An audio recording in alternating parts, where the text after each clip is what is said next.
Okay, this is Garrett. We're going to answer some of your questions that you're typing in. We want this to be interactive. Go ahead and bring up your insights, your ideas, your questions, your concerns. And we're going to start with K. Nickel. Wants to know about stocks, bonds, mutual funds, saying, I don't understand all that. No matter how much time I study, no matter how much time I try to figure that out, it just doesn't make sense to me. Real estate makes a lot more sense.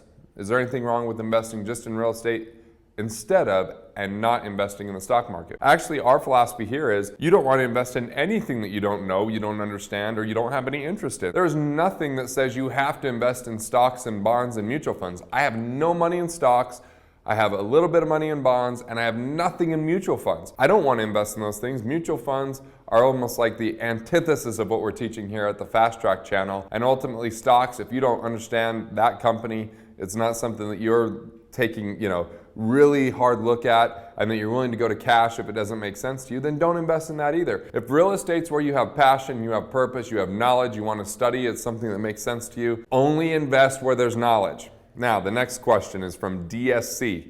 Isn't sole purpose in investing into passions a young person's game?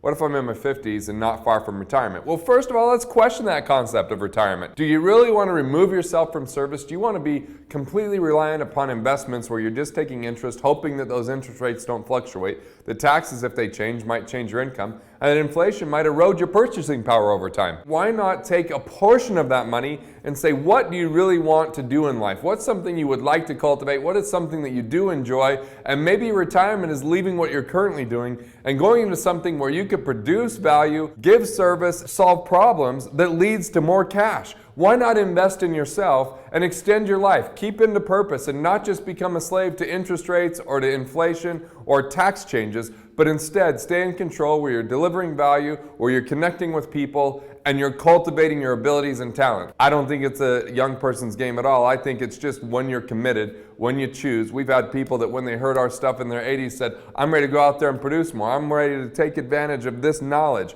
Why not find something that's right for you?